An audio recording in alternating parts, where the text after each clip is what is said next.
Another week and another scary situation in the NFL with yet another player being stretchered off the field due to a head injury. This week was Cameron Brate, tight end for the Tampa Bay Buccaneers, and it's another similar situation as I reported in the Tua video from a couple weeks ago. If you haven't seen that, go and check that out, where I explain the science around multiple and repetitive concussions in a short time proximity. In this video, I'm going to dive even deeper into that science, but we're also going to take a look at the NFL concussion protocol and what may be going wrong and why is this NFL protocol continuing to fail players in its application and not do the job that it's necessarily intended to do. Now, I want to make this caveat to say that I think that we are heading in the right direction, but I still think there's some issues that need to be ironed out. So we're going to take a nice deep dive into that.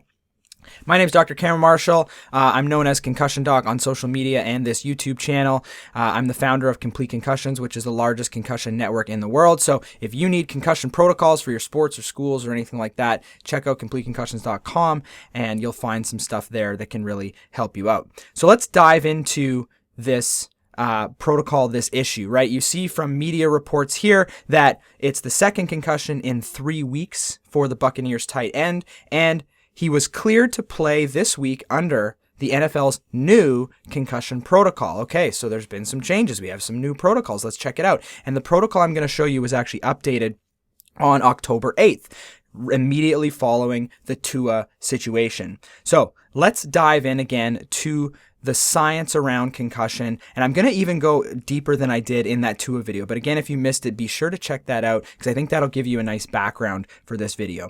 Now, concussion is due to acceleration. Okay, it's not hits to the head that cause concussion. It's acceleration and deceleration of the brain.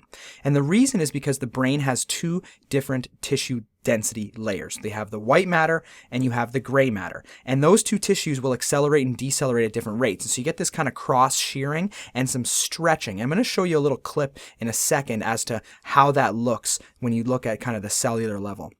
So if you picture a concussion happening and it being somewhat of a fluid wave that happens in the brain. So the head gets hit and the brain kind of looks like jello, and you can see this kind of fluid wave going through it. Now, if you can imagine each of these brain cells being this long kind of tubular structure, it gets pulled apart. Now, I'm going to show you a video right here that kind of shows this. So check this out. You can see here that you have white matter and gray matter. You can see that they're slightly different. The reason why they're slightly different is the gray matter is cell bodies. So you can see this right here. This is a cell body. Then you have these long tails called axons. Now I'll play this again for you after, but you can see that when the head is accelerated and that fluid wave happens, you get a stretching, but you also get a cross shearing of those cells. And that pulling and stretching is ultimately what causes the concussion injury. Now they're showing kind of like this redness develop, just trying to show like, oh, and they have black here showing that the nerve is actually damaged. But what we know of concussion is that actually the nerve cell itself doesn't necessarily have any observable damage that we know of. It's more of a functional injury. It changes how the brain functions. So I'm going to dive into what's actually happening here in the brain cells when the brain gets a concussion, because that will help us to frame what's going on in terms of recovery and the concussion protocol. A neuron, or a brain cell, is a long kind of tubular structure. Now we can think of this as just a solid tube. Most people will think of this, okay, I'm looking at a solid tube. But actually it's a tube with a bunch of little holes in it. Okay, and these little holes are very small so that nothing can really get through it unless it wants to allow certain things through it. So there's certain things that are small enough to get in and out. Other things are too big to get in and out. All right, unless they go through specific channels. Now, the typical process is that certain things that need to exchange go through small little channels. What happens though is when the brain undergoes acceleration and you get this stretch, right? And we need about 70 to 120 Gs of acceleration to kind of hit that concussion threshold, right? So to put that in perspective, that's less than 1% of all NFL hits. Okay, so all the hits that happen in NFL football are lower than this 70 G threshold. So it's less than 1% that actually result in concussion injury. Acceleration, though, will stretch that tube out and these holes get bigger in that split second, right? So you picture this quick stretch, those holes expand. When those holes expand, all the stuff that normally is contained within the neuron, and these are particularly ions, right? So potassium starts flooding out of the cell. So you get this potassium efflux, it's called. Potassium comes out of the cell. And more importantly almost is you get this sodium and calcium that are in high concentrations outside of the neuron. They come rushing in. And so what happens, this is normal physiology. There's normally an exchange of these things, but that's how our nervous system fires. So I'm sitting here speaking to you. Every thought that I have is a nervous system generated firing pattern of different brain cells that are functioning. As you're listening to me, you're hearing sound, you're seeing me do all this activity. That is causing little electrical signals in your brain to fire. And the way that they do that is by this exchange of ions, but it's done in a very controlled way. When you get a concussion, all of those brain cells fire simultaneously. So you get this indiscriminate firing pattern of neurons. And that's the symptoms of concussion. So people used to think of concussion as being, oh, it's a bruising of the brain. No, it's not. What it is this stretching of neurons. And when you get this indiscriminate stretch of a bunch of brain cells all at the same time, they all start to fire. So you get this electrical storm that starts to occur in the brain. Some people may see stars, right? You're not seeing stars. It's just that the nerves in your visual system are active and you're starting to see a bunch of different spots and stars. You may hear ringing in the ears. You may be off balance. You may get a headache. You may be confused. You may have people talking to you and you're just blankly staring because there's so much firing and electrical activity happening in your brain that you can't make sense of what's going on around you. You see this all the time when a player stands up and they're off balance and their legs are shaking, as we saw with Tua. And if you actually go back and look at Cameron Brate's injury from week 4, you'll see that he's also off balance initially before he comes off the sideline, and they allowed him to continue to play. Now that's an important piece in this case. The fact that they allowed him to continue to play in that game actually makes the injury a little bit worse. And I'm going to explain why that is. So let's just look at this right here. You see that you have potassium and you have leaving, and you have sodium and calcium coming in. Calcium is actually the biggest issue here. And what I've shown here, this is what's called an action potential. That's just the firing of the neuron. You can see that's driven by these ions exchanging. That's what makes a neuron kind of fire and discharge. Calcium coming into the cell is actually why concussions have a long-term implication. So the initial kind of firing, all that electrical activity, that subsides within the first few seconds. So this is why you see kind of somebody stand up, they're off balance, they're out of, okay, and then they come running off the field normally, right? It's that quick, like 5-10 seconds of this electrical storm. And that's why it can be so subtle and it'd be very difficult sometimes for spotters to pick it up correctly because everything kind of calms down after that. So sometimes it can last 5 minutes, sometimes 10 minutes, sometimes 30 seconds, sometimes even less. So it just all depends on the situation. Calcium flooding into the cell. So this is a kind of a busy picture, but this is basically concussion as a summary. Okay, if we look at what is a concussion, this is what a concussion is. So when you get these action potentials, this firing of neurons, you get a release of this compound called glutamate. Now, glutamate is going to be important when I talk about the fact that he continued to play. Because elevated body temperature releases more glutamate. As you continue to exercise and do stuff, more glutamate is coming out. Now, glutamate keeps the concussion kind of going. Because what glutamate does is it binds to these receptors called NMDA receptors, and that allows more calcium to come into the cell. So calcium already comes in the initial part of the injury. Calcium already floods in, okay, and you get that initial firing, but then now glutamate, every time a nerve fires, glutamate gets released. So the initial injury is going to cause a lot of glutamate release. But if you continue to keep your body temperature elevated and exercising, more glutamate's coming out. This is why it's important for, if you have a concussion, you have to get off the field right away. And usually I advocate for getting people to cool down. Let's get you into an ice bath. Let's try to cool your body temperature down as much as possible. Continuing to play keeps the body temperature elevated, keeps the glutamate releasing, and it keeps calcium coming into the cell. Now, why is calcium such a problem? Calcium likes the mitochondria. The mitochondria is what's our energy production part of the cell. It makes the energy that we need for the cell to function properly. So every piece of food you eat and every oxygen you breathe in, that oxygen combines with those kind of food particles eventually to make something called ATP. So you can see here, and that's made in the mitochondria. Okay, the mitochondria are kind of like the lungs of the cell. They produce the energy. So the calcium goes into the mitochondria and makes it so that ATP can't be produced. So ATP now, you have a decreased energy production. But because of this ion disruption, because of the potassium that's left and the sodium that's come in, the way that we reset that balance, it requires energy. So in order to get potassium back into the cell and sodium out, we need something called the sodium potassium pump. And that requires ATP. So all of a sudden, we have this big need for ATP because we've created this big ion imbalance all over our brain. But at the same time, calcium has affected our ability to make it. So we end up with this drop in energy. So people were asking me last week about why does the energy drop and what is the energy? Well, the energy is called ATP.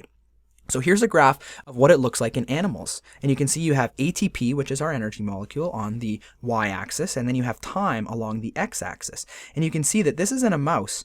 Within 1 minute of injury, you're already getting a drop in your ATP. 10 minutes after, drop in ATP. 30 minutes later, you're still dropping. 2 hours later, we hit significant difference, right? This is what that star means now we're significantly different from a group with no injury.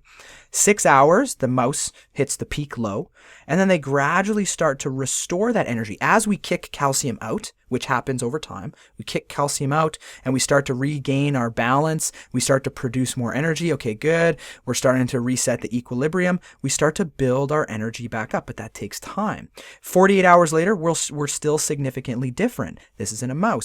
And 120 hours later, which is 5 days, the mouse brain has recovered from concussion. So it's a 5-day recovery in a mouse. Okay, so let's keep that in mind because I'm going to talk about multiple injuries in a second here. 5-day recovery in a mouse. What we do know is that during this period of low kind of energy along in this area here, the brain is more vulnerable. You can get concussed easier, and because you're already at a low energy state, if you get concussed again, you drop down even further, which makes the injury worse. However, if we get back up to our baseline energy levels and we get hit again, well, we just go through the same process, right? We just go down to the same level. So it's not the number of concussions you get that's the big deal. It's how close together they are. We really don't want to get a concussion when our brain is still in a low energy state. And in humans, this can take a couple weeks, which is the problem. Again, when I get into the NFL concussion protocol, you're going to see exactly what I mean. So after one concussion, you get about a 20% reduction in ATP. So mild traumatic brain injury versus severe traumatic brain injury. Okay, so a mild traumatic brain injury is also a concussion. So you get about a 20% reduction in your ATP. The mitochondria are not irreversibly damaged. We have some disruption, but they come back online. They start to work. So it's a reversible energy deficit. So concussions by themselves, having one concussion, is not necessarily the big deal, right? Trying to prevent concussions from happening, although in the long run, yes, this will be important to try and, if we can reduce the number, we can reduce the overall risk, but it's not necessarily the concern about one concussion, it's the back-to-back. Severe brain injury, right? This is somebody that might be in a coma after a severe car accident. They'll have observable damage to the brain. Concussion, if you look at it on an MRI, the brain looks normal. So we can't actually see it on any imaging. Severe brain injury, you're going to see damage because there's full-on damage, and you get about a 50% reduction, and the mitochondria are potentially permanently damaged and dysregulated to the point where the cells actually die off. They can't make enough energy to even keep themselves alive, so they kill themselves off through something called apoptosis. That's when a cell commits suicide, essentially, to try and preserve the whole. But this can happen in massive amounts, and the person can actually die from this. 2 concussions in close temporal proximity, meaning in that phase of vulnerability, actually add up to be a severe traumatic brain injury. So 2 concussions back to back are the equivalent potentially of having a severe traumatic brain injury. This is why it's so important to make sure we're out of that vulnerability phase before we let players go back and put themselves at risk to get a second concussion injury. So, and this has been shown. So I showed this study in the TUA video as well, but this is a really good study to highlight this. So you have your energy levels here on the left. You have control groups here with no concussion injury. The middle group here has 1 mild traumatic brain injury, which is a concussion. And you can see you get about a 20% reduction in your ATP levels, in your energy levels. Then on the far right here, we have a severe traumatic brain injury. And you can see this is about a 50% reduction in our ATP levels, right? So what the researchers in this study wanted to do is take these are animals, and say, okay, if we let them get to full recovery, which is 5 days, and we give them a second concussion, what happens? Or if we concuss them right in the middle of their recovery, day 3, what happens when they're still in their vulnerability state? Well, if we wait the full 5 days, which is recovery for a rat, and you hit them again, you end up with these 2 stars, meaning that these 2 groups are not significantly different. Meaning that if you get a concussion, you fully recover, you get another concussion, it's just another concussion. It's the same. These 2 groups are not different from one another. But if we hit them on day 3, it shows that you get this massive drop in ATP, and these 2 groups are not different from one another. And in fact, in this study, 10% of the animals in each of these 2 groups died as a result of their injury. So 2 back-to-back concussions are serious if you are still in the phase of brain vulnerability, okay? So what does this look like in humans? Well, humans, like I said, it can take a couple weeks. So in rats, it's a 5-day process. In mice, it's a 5-day process. In humans, however, you see here, this is a human study. You see the control group here on the left. 3 days after concussion, we have a star, meaning significantly different 3 days later. 15 days later, which is more than 2 weeks, we still have a significant difference from the group with no concussion. 22 days later, we're still significantly different, this single star, versus this group. But we're starting to accelerate our recovery. That's what these 2 stars mean. It means we're on the upswing. Day 30, the star disappears.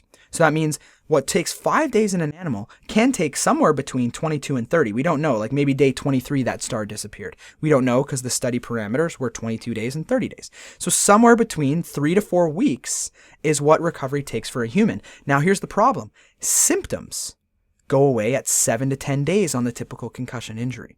So all these protocols rely on symptoms, and that's the issue. If we're asking an athlete, A, they're self-reporting, and if they're motivated to come back and play, they're going to say, no, I'm good, and they're maybe hiding symptoms. And secondly, the symptoms themselves, even if they were telling us the God's honest truth, the symptoms usually go away fairly early on, and then the brain recovery still takes longer. The example I use here is a broken arm, right? If you break your arm, ow, it hurts. Okay, you go to the doctor, get a cast put on it, and they take an x-ray. They can see it. You can't see a concussion. That's the problem. Get a cast put on your arm, and after about a week or so, the pain goes away, right? The arm is like, oh, you know what? It feels okay. I got my cast on it. Does that mean you can just cut your cast off and go play? No. The bone is still broken underneath. The pain is gone, or at least significantly reduced, and you might feel okay. But if you cut that cast off, your bone is still very brittle and healing. If you knock it even slightly, boom, it's going to break again, potentially worse. Same situation. But we don't look at it the same way, but we should be looking at it the same way.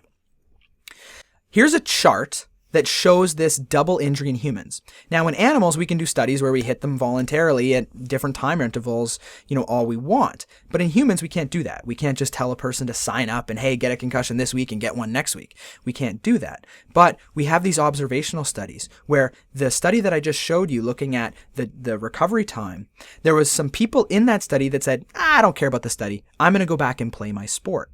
And so we ended up here with 6 of them actually ended up getting a second concussion during that 30-day window. And we can kind of see what happens here. So you can see here, these are all different athletes. There's 6 athletes here.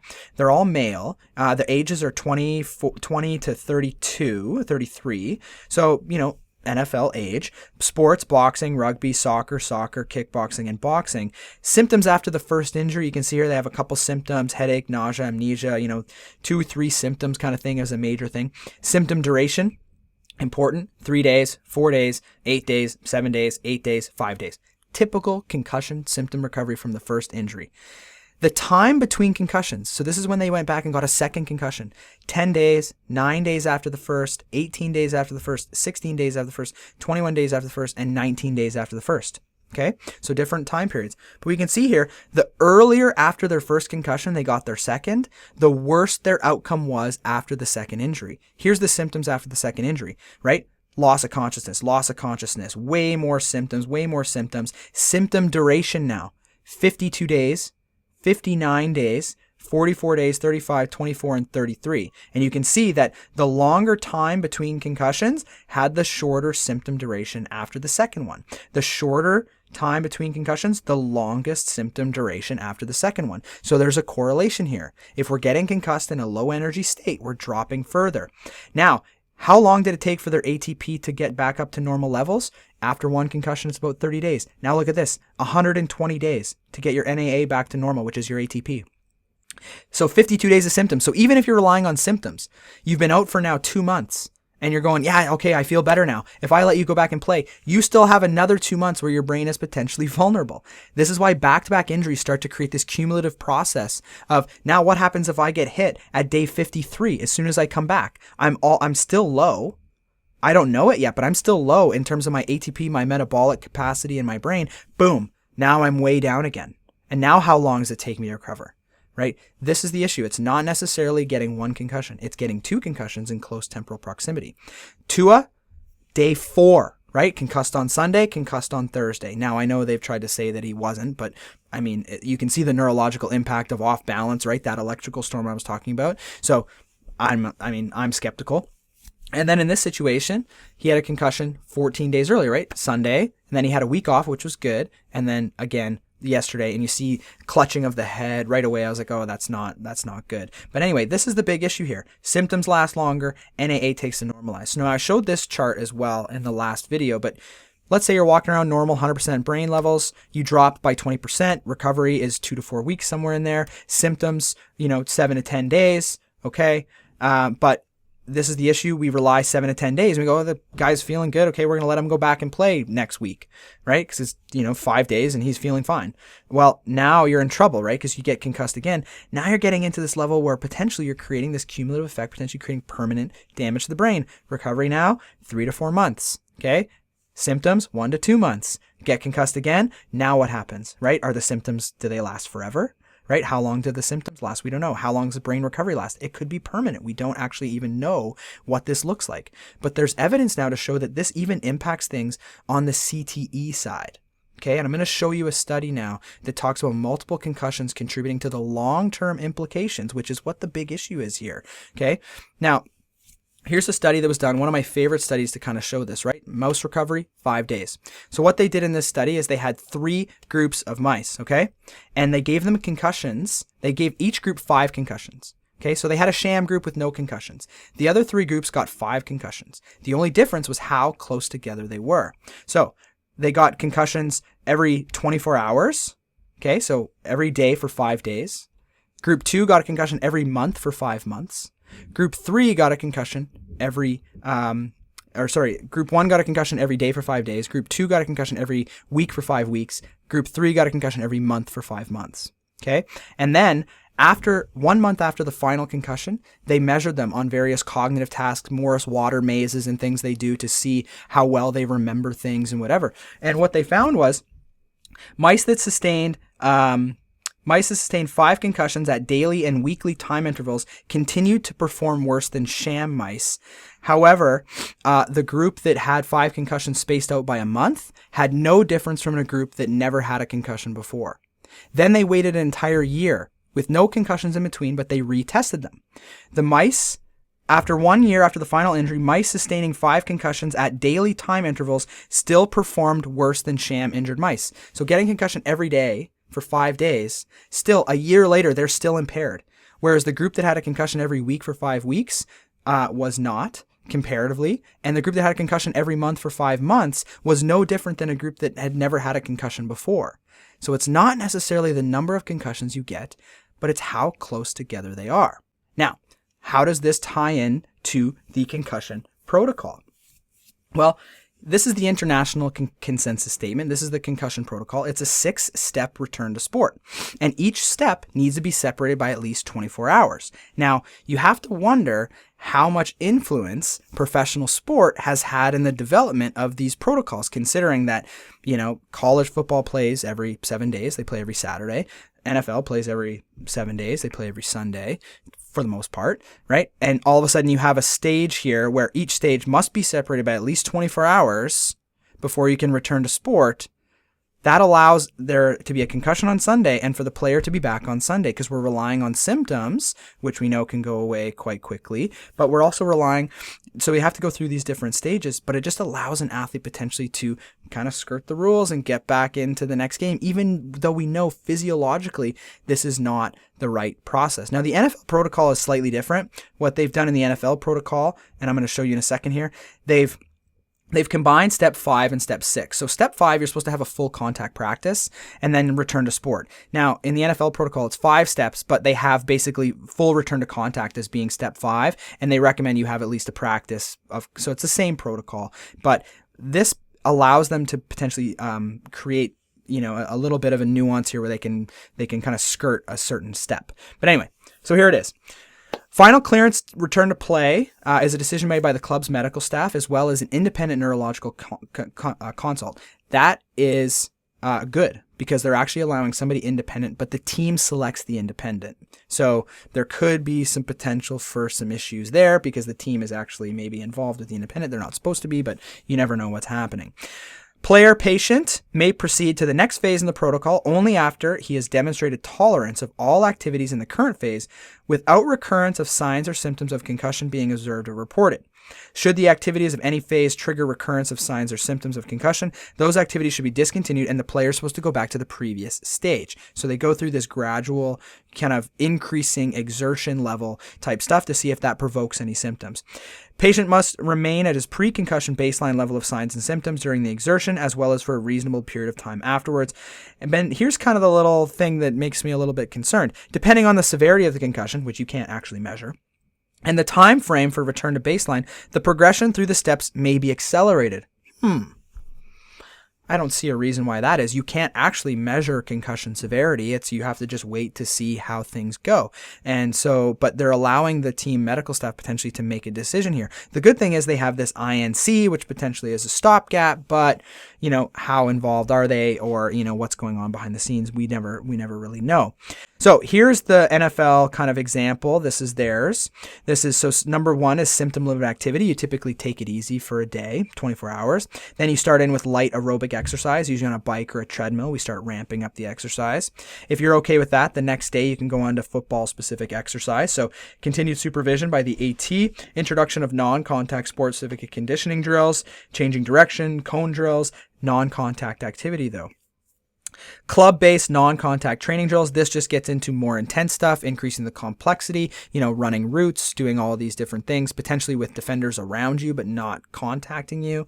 And then number 5, full football activity. So clearance for contact. Now, this was step 5 and step 6, because what they say here is if you don't have a contact practice, like many teams are not going to have contact practice the day before they play.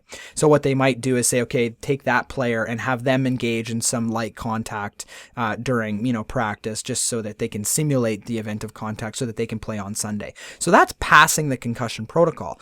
Now, there's certain tests and things in there that also are designed to try and see if there's any cognitive issues. But a lot of those tests are not necessarily all that accurate and can be skirted depending on what test they're using. Now, I don't know what tests they are actually using because every club will choose kind of different tests. I think they have kind of a minimum standard, and then they have, you know, additional tests that the clubs may introduce. So like everything, you know, this protocol is the right thing to do. We should have a stepwise graduated symptom return to play. The problem is it's a 6-step process, which I don't know if that's too little or whatever, but it allows for that ability to go, okay, we're going to get you through these steps, and the player to say, if I can just tell them I don't have any symptoms, I'm going to get through these steps and I'm going to be able to play again on Sunday. So I think this comes down to understanding the physiology, that it's not necessarily just having a concussion and trying to get over that concussion. It's the number of concussions or the time between the injuries. So getting a concussion on Sunday, you should not be trying to rush back to be there for Sunday. Right? But I know that's obviously the motivation of the club and it's motivation of the league and TV rights and all these things and fans that putting pressure to want their star athlete back in the game. But that actually is likely to shorten their career and provide long-term implications. Again, this isn't an issue of concussion. This is an issue of returning to sport too soon. We know the physiology. We understand the physiology. We've seen how this impacts both animals and humans. And yet we continue to try and promote that, oh, well, they've passed concussion protocol, therefore they're fine. We know the underlying physiology. And so in my opinion, that's what needs to change. We need to be taking a less symptom-based approach and trying to find better tools in order to help us with functional concussion recovery, to help us understand brain recovery, to know that when players go back to play, they're actually in a healthy state. So I hope you enjoyed this video. Be sure to like and subscribe. Comment below. We had a lot of discussion on the Tua video. If you haven't checked that out, please do. And yeah, comment below. I love kind of interacting with everybody. And thanks again for watching. And I wish Cameron Brate all the best in his concussion recovery. And I hope that this stuff stops.